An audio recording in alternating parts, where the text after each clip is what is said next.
Ayan po, isa pong mapagpalang pagbati ang aking inihatid sa lahat po ng aking mga subscribers, followers at mga viewers. Sana manawari ay ligtas kayo sa anumang uri ng kapahamakan, ligtas kayo sa lahat ng uri ng mga sakit, ligtas kayo sa lahat ng uri ng mabibigat na problema sa buhay, bagkus ang darating sa inyo, swerteng walang katapusan.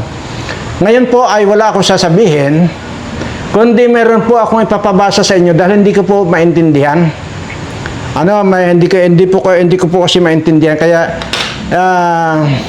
kayo na po yung magpaliwanag sa akin kung ano po ba ang ibig sabihin nito.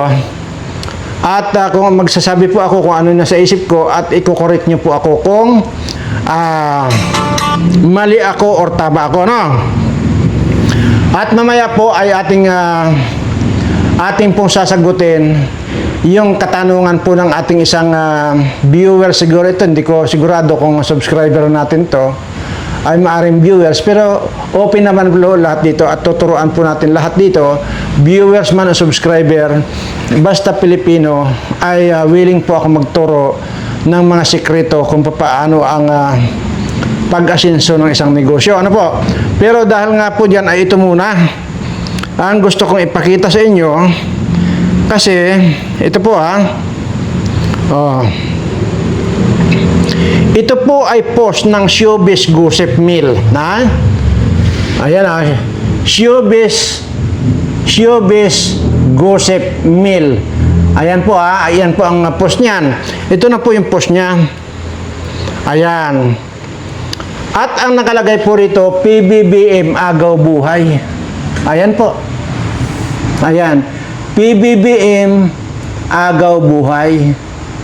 So hindi ko po maintindihan kung ano pong ibig sabihin ng agaw buhay. Ito po ba ay inagawan siya ng buhay or nang agaw siya ng buhay, at kaninong buhay yung kanyang inagaw? Kasi unang-una ay ang pagkakaalam ko, inagaw na nga lahat niya yung trilyones na pira ng flood control scam. Tapos ngayon, mga agaw pa siya ng buhay. At hindi ko po talaga maintindihan. Kasi maliwanag naman po yan, nakalagay po dyan, PBBM agaw buhay. So, hindi ko po alam kung siya ba ay inaagawan na siya ng buhay at sino ang nang-aagaw ng kanyang buhay. Yun po ang katanungang iwan ko sa inyo. At siya na rin po siguro ang ating title ngayon, PBBM ay nagdideliryo or inaagawan na ng buhay, kasi hindi ko nga po alam. At kayo na po ang magpaliwanag sa akin kung ano na po ang ibig sabihin ng agaw buhay. So, hindi naman kaya kung agaw buhay at inaagawan siya ng buhay, po pwedeng patay na siya ngayon. Diba? Anyway, hindi ko po alam.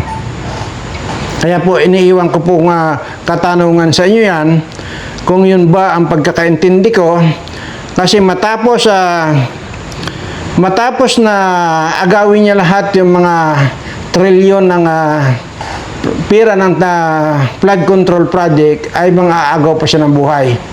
So, kaya hindi ko po alam kung kaninong buhay yung kanyang inaagaw. Hindi ko po maintindihan. Sorry po Ayan.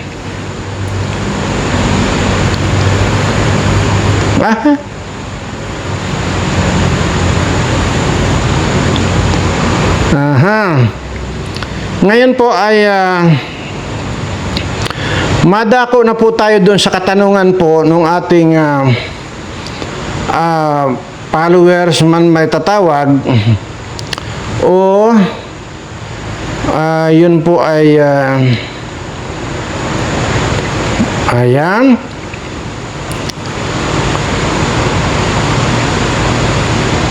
Ayan po ang mayroon pong comment nito ay si Rosita Androbe. Ayan po.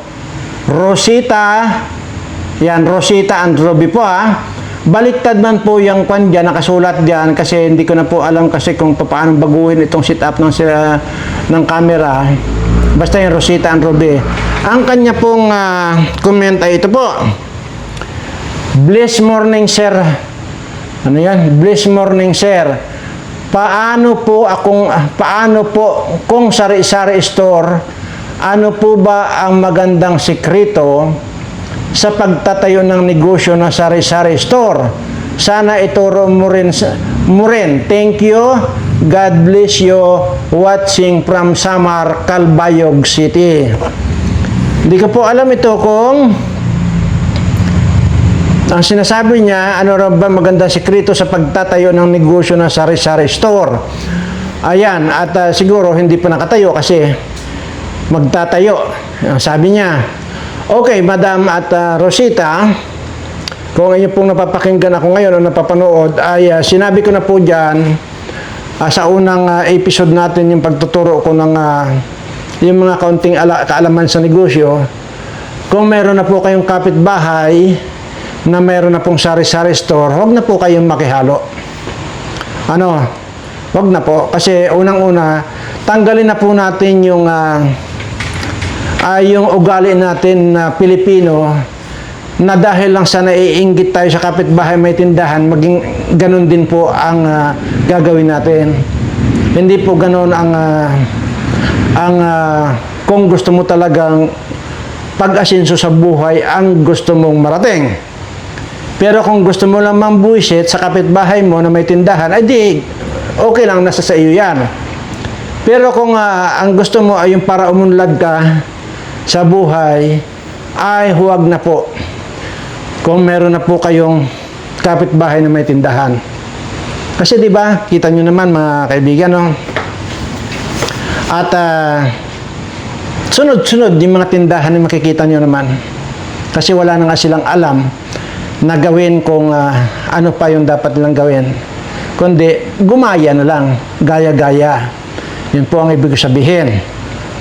So ngayon, kung mayroon ka namang tinatarget na isang pwesto na malayo naman doon sa mga may mga tindahan, okay yun. Pwede kang magtayo ng iyong negosyong sari-sari store. Ngayon, ano ba ang gusto mo matutunan dito? Gusto mo ba kung paanong umunlad yung sari-sari store mo? Yun ba ang gusto mong matutunan? Or paano ba makaipon na mas maraming pira dahil dyan sa iyong sari-sari store na business? So, kung lahat yan ay pipiliin mo, ito lang ang masasabi ko. Okay. Assuming na meron kang lugar na ang pagtatayuan ng sari-sari store mo, kailangan alam mo yung puhunan mo kung magkano. O sige, magbibigay na lang tayo ng halimbawa,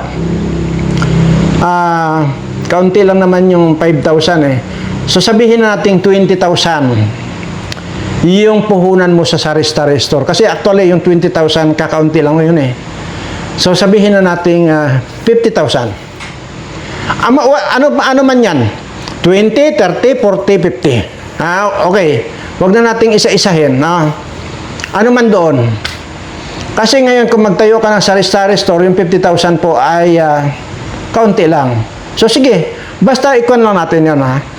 Sabihin na natin 50,000. Yung 50,000 na yun, siguraduhin mo na doon lahat mapunta sa tindahan mo. Yung sari-sari store mo, no? Mayroong box yan. Maglagay ka ng box. Yung box na may kandado, siyempre. At yung hindi madudukot ng asawa mo.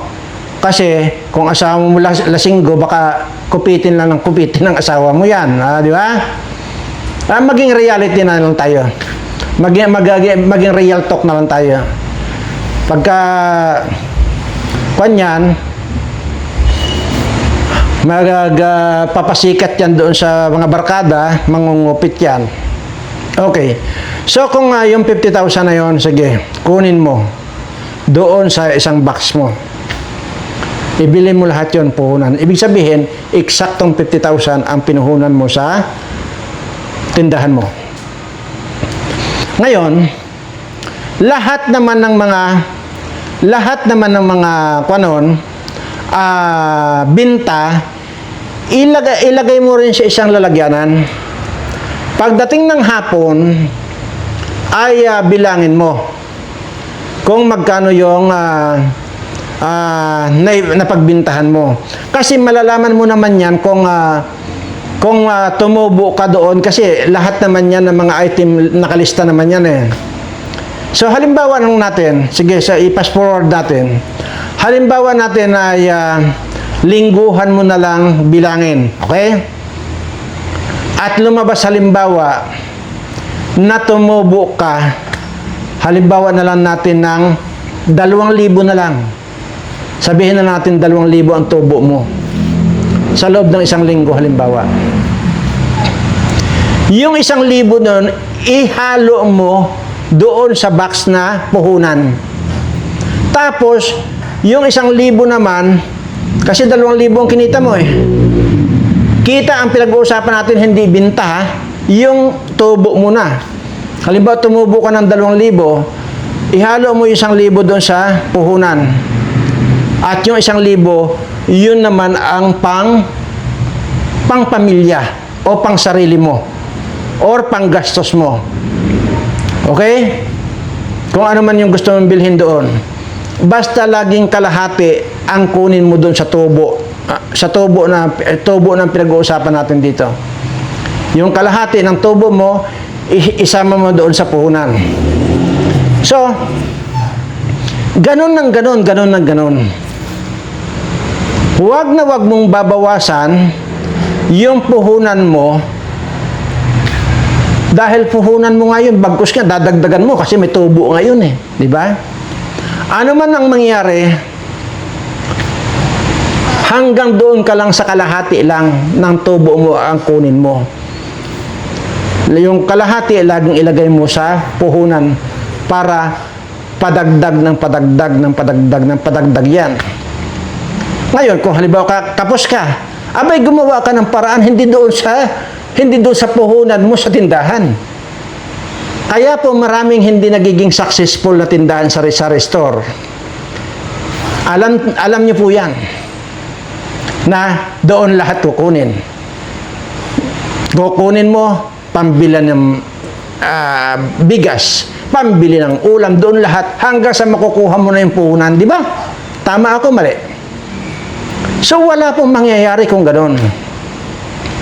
Kaya dito po talagang sacrifice. Kung gusto mong umasenso sa buhay, sakripisyo. Tiis, tiyaga. Ganun lang po yan. At mamaya po mayroon akong ikukwento sa inyo at ito yung totoong nangyari. Kung paano naging successful sa kanyang puhunan na 1,000 lang. Mamaya po yan. So, naintindihan niyo po ba yon? Ulitin natin.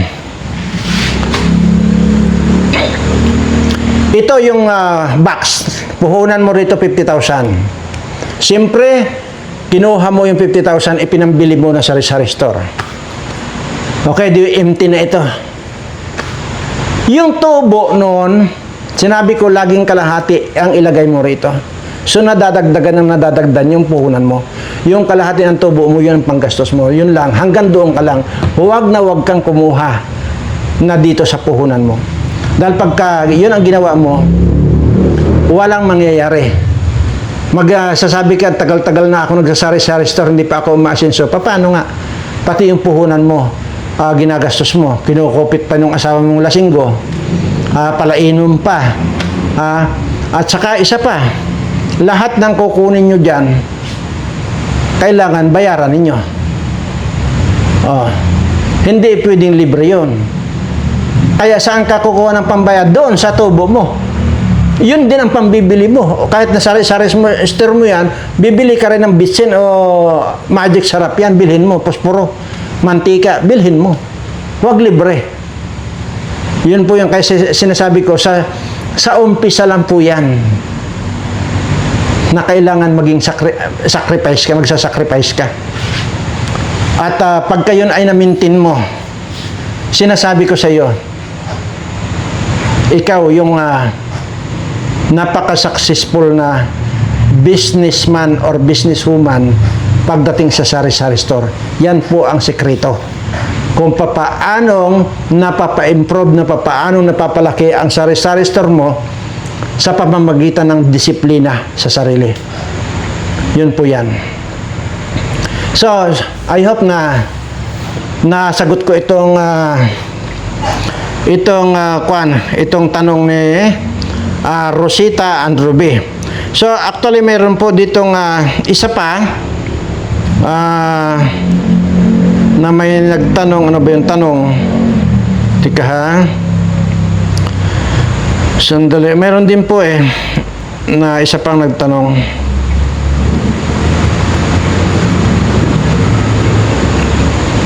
Ayan, isa pa ito. Ito naman ay nagtanong si Merly. Walang apelyido, kundi si Merly lang. Ano? Sir John Birana, meron ako maliit na tindahan, grocery. Maliit. Ano sikreto po? Meron ba pong paswerte? Thanks. Actually po, ang paswerte rito yung disiplina. Sabi ko na po yan. At kung mayroon man pong pangpaswerte, ay siguro hindi na muna natin i-apply yan. Kasi kahit pa may swerte, may pangpaswerte tayong ibibigay o ituturo sa inyo, kung hindi rin lang kayo madisiplina doon sa itinuro ko, wala rin po mangyari. Kaya unahin nyo po muna yung aking itinuro. Parang yun lang din po. Wala nang pong pagkakaiba yung diniscuss ko kanina. So, parehas lang po yun. So, ang pagkakaiba lang, pampaswerte naman ang hinahanap mo. Marami po pampaswerte, pero gawin po natin muna yung disiplina sa sarili para umasinsohan. Ayan. Okay, mapunta na po tayo doon sa sinasabi ko, 1,000 lang po ang puhunan. Alam niyo po ba doon sa 1,000 ang puhunan? Sa buong buhay niya, yun ang ginawa niya. Hanggang sa magkasakit siya. Yun at yun at yun. Yung naging buhay nito. Mayroon po 2 anak ito. Ito po ay talaga nakakaiyak. Sa totoo lang. At nasusubaybayan ko po itong taong ito. Katunayan, binigyan ko rin po ito ng bisikleta na pang-service niya sa kanyang paglalako ng kanyang itinitinda. 2 po ang anak. Graduating na po ng engineer yung bunso. Yung panganay po, graduate na po ng doktor. Pero bago po yan, bago tayo pupunta ng doktor, ikukwento ko po muna. Ito po, puhunan ito. Witness ang 2 kong mata. Na, yun lang po ang gawa niya. Nag-aangkat po siya ng halagang 1,000 na bagoong. Ano po bang bagoong? Yung bagoong alamang. Siguro alam niyo po yan. Bagoong alamang, yung may ipon na maliliit. Nag-aangat po yan ng bagoong alamang. Sa halagang 1,000 po yan. Mga bandang alas 3, alas 2 yan magsisimula na ng pag-iikot. Dati po yan naglalakad lang, bit-bit niya ang timba. Matagal na rin pong panahon yon, pero madalas ko pong nakikita ito. Na noong na bit niya ang 2 timba, nagdesisyon po ako na bigyan siya ng bisikleta. Binigyan ko po ito ng bisikleta. Matagal na pong panahon yon. So, ngayon, nag-aangkat siya ng bagoong alamang sa halagang 1,000. At yun ay naibibinta niya. Nauubos niya kasi nga may mga suki na siya. Araw-araw po yan. Iba-ibang lugar ang pinupunta niya. Halimbawa din sa isang lugar ngayong araw, sa isang lugar naman doon, sa isang lugar ganito. Kaya malaking bagay daw yung ibigay kong bisikleta. Ngayon, alam niyo po ba kung magkano ang tubo niya doon sa kanyang inaangkat na bagoong alamang? Yung 1,000 ay nadudubli po niya. Ang nagiging tubo po niya ay 1,000 rin. So, namimintin lang po niya yung 1,000 niyang puhunan. Okay? So, yun pong 1,000 na yun, Yun po ang panggastos niya sa kanyang pamilya, sa 2 anak niya nag-aaral. Yun at yun at yun. Tapos nga ngayon nung malaki na ang gastusan nito, hindi na kaya yung masuportahan ng paglalako niya ng bagoong, ay nagdagdag siya ng another 2,000 sa puhunan sa balot, chicharon at kung ano-ano pa. Tinitinda naman niya sa gabi. See? Maliban pa dyan, sa madaling araw ay nag-aangkat din siya ng pandesal at itinitinda rin po niya yan sa madaling araw. So, ibig sabihin 3 yung kanyang itinitinda. Pandesal sa madaling araw, bagoong alamang sa bandang alas 2, alas 3, alas 4, bandang alas 6 naman, hanggang alas 10 ang tinitinda niya balot. Sa madalit salita,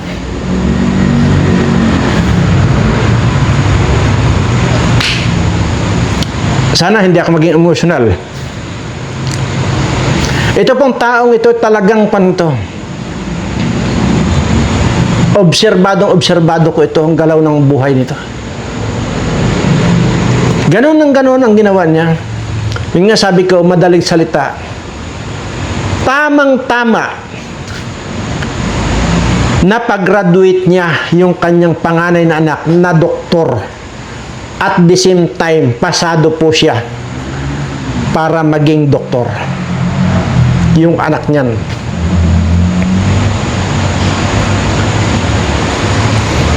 Yun ding araw na yung pagkapasa nung kanyang anak bilang doktor, yun din yung na-stroke siya.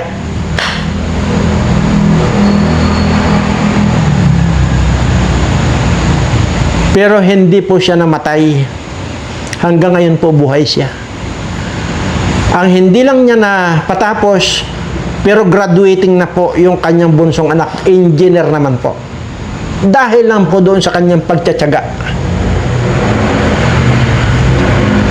Ngayon, dahil sa ganun nga, napatapos niya ng doktor yung panganay niya, tamang-tama, na-stroke siya. Tamang-tama na rin, may trabaho yung anak niyang doktor. Ngayon, tinatamasa naman niya yung pagmamahal ng kanyang anak. Dahil ang sinasabi nga niya, ako naman, tay, ang mag-aalaga sa iyo.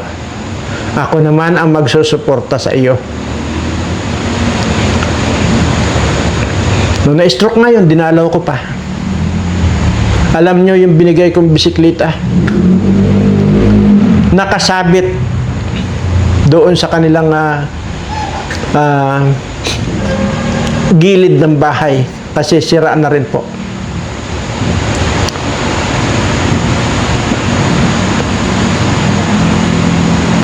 Yun po. So, ibig sabihin, wala man siyang naipon doon sa kanyang pagtsatsaga, napatapos naman niya ng doktor yung anak niya. So ngayon, nasa maganda ang kalagayan niya kahit na-stroke siya. Stroke siya na masaya at hindi naman talaga alagain kundi talagang lang siya, nakakalakad-lakad naman siya kahit paano, stroke nga lang.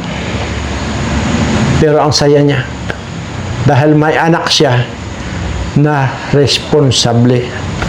Yun po.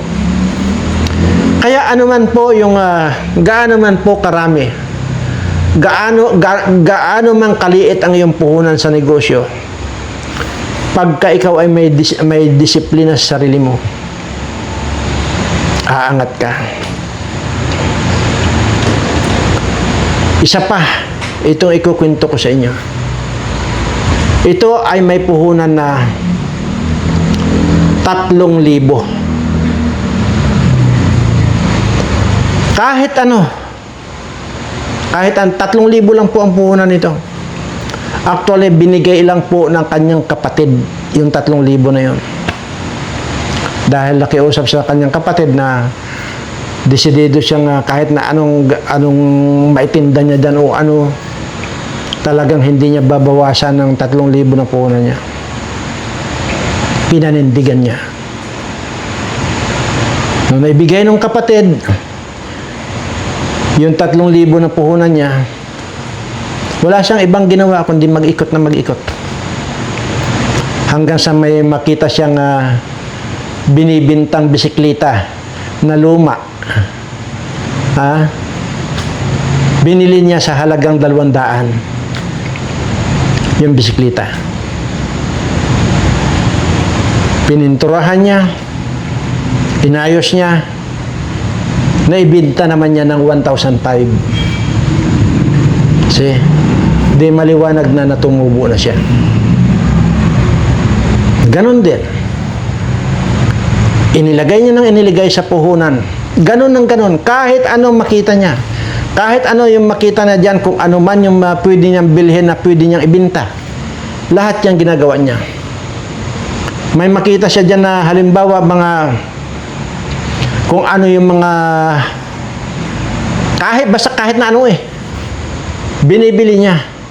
Kung inaakala niya may bibinta niya. Ganon ang ganon, talagang determinado yung utak niya kung paano paasensoy ng buhay niya. Sa madalit salita, huwag na tayong mapakahabaan pa itong kwentong ito. Ito po ay tunay na buhay. At kahit na anumang oras, pwede nyo akong i-challenge para dalhin ko kayo dito sa mga taong kinikwento kong ito. Putulin na natin sa madalit salita. Hindi na mga bisiklitang sira ang binibili niya. Nagbabayansel na po siya ngayon ng mga sasakyan. So magkano po ba ang puhunan ng mga sasakyan na yan? 1,000 po yan. At least hanggang kalahating milyon. Yung mga second hand. Lalo na yung mga isa po yan sa basta isa siya sa sa tagabili ng mga hinatak ng bangko. Yan. Sa halagang 3,000 na puhunan niya. Ganun na kasensado. Hindi na po natin masabing 3,000 lang siya. Milyonaryo na po siya. Ganun lamang po yan. So, ang bottom line po dito ay dapat desidido ka na umasenso sa buhay. Tanggalin mo mga bisyo. Tanggalin mo lahat ng mga kung ano pa. Basta mag-focus ka kung ano yung pangarap mo sa buhay. Ganun lamang po yan. So, yan po. Sana nasagot ko yung mga katanungan pa ninyo. At actually, ang bottom line po dito, mabalik lang po tayo doon sa sari-sari store. Ang bottom line po dito, sa halip na magbawas kayo doon sa puhunan, padagdag kayo ng padagdag. Hindi nyo namamalayan, kayo na pala ang pinakamalaking sari-sari store o grocery dyan sa lugar ninyo. At hindi po malayong mangyari yan. Lalo't ito, sa akin kayo nagtanong ng sikreto kung paano mapaangat ang inyong mga business na sari-sari store. Hindi kayo nagkamali ng pagtatanong. Dahil ito, kaakibat ng inyong pagtatanong at kaakibat ng aking pagtuturo ng sikreto, swerte ang dadaloy sa inyo. Yan ang pakatandaan ninyo. Dahil siguro, mayroon naman siguro akong kredibilidad na magsabi sa inyo na pwede kong sabihin na pag ako nagturo, swerte. Dahil ako mismo, dahil sa ganyang mga kaisipan ko, swerte ako sa buhay. Magmula ako doon sa pagiging patay gutom at ampas lupa, ay kahit papaano naman, ay narating ko yung gusto kong marating. Bagamat hindi ko pa rin inaako na pag-aari ko yung lahat na nandito sa akin. Bagkus parati ko sinasabi, wala akong pag-aari maliban sa mga ipinagkatiwala sa akin ng Panginoon. Yun po ang lagi kong sinasabi rito. Hindi po ako kailanman nag-claim na pag-aari ko itong mga nandito sa akin. At yun din naman ang iniisip ko. Lahat ng ito ay pinahiram, pinagkatiwala sa akin. Yun man po. At mamamalayan ninyo, pagka isa pa itong siguro masasabi kong ito yung wag na wag niyong kakalimutan. May business man kayo o wala, huwag kayong nagdadamot sa kapwa ninyo. Kung mayroon lang din naman kayo, huwag kayong magdadamot. Mag-abot kayo doon sa, kita nyo naman kung anong kalagayan ng taong lumalapit sa inyo. Huwag kayong magdalawang isip na kung tutulungan ba ninyo o hindi. Kung mayroon lang din naman kayong pang-abot-abutan ninyo. Kung mayroon lang din naman kayong pampakain, pakainin ninyo. Kung mayroon lang din naman kayong ibigay na tubig na pang-inom, painumin ninyo. Ito po yung paulit-ulit ko sinasabi sa inyo na dahil doon na sa ginawa ko. Alam ko, doon nagsimula ang lahat. Doon sa matanda na pinakain ko na iyon na lang ang pagkain ko nung time na yun. Ibig sabihin, yung para sa hapunan ko, yung pagkain na yun na ibinigay sa akin ng mga katulong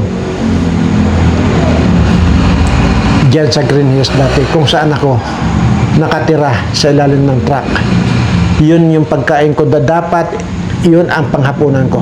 Pero hindi ako nagdalawang isip na ipakain na lang doon sa matandang dumaan sa akin na mahinang-mahina na dahil sa gutom na gutom. Hindi ko na inisip yun na pagka ipinakain ko ito, ako naman na mawawala ng pagkain. Tinawag ko yung matanda. Lolo, sabi ko ganyan, kumain po muna kayo. Salamat. Pinakain ko. Inilatag ko sa kanya yung sana kakainin ko sa hapunan. Nilagay ko dyan yung tubig. Lahat ng pagkain nilagay ko sa isang plato. Sige, lolo, kumain ka. Kitang-kita ko ng dalawa kong mata kung papaanong kumain yung matanda. Makikita nyo naman yung taong gutom na gutom. Talagang sabsab. Kain ng kain. Hanggang sa pagkatapos niyang kumain, aalis na ako, apo. Salamat. Pinakain mo ako. Wala pong anuman. Ihinatid ko pa yung matanda para kuan, pero mahinang-mahina pa rin yung paglalakad niya dahil matanda-matanda. Pagka balik ko, paglingon ko doon sa kanyang kinainan, walang kabawas-bawas yung pagkain na ibinigay ko sa kanya. Ganon din yung tubig na nasa baso, walang kabawas-bawas. At bagkos mayroon pa siyang naiwan na supot sa akin. At yun ang pilit kong inihahabol sana para maisauli yung supot na naiwan niya sa akin, pero hindi ko na nahabol.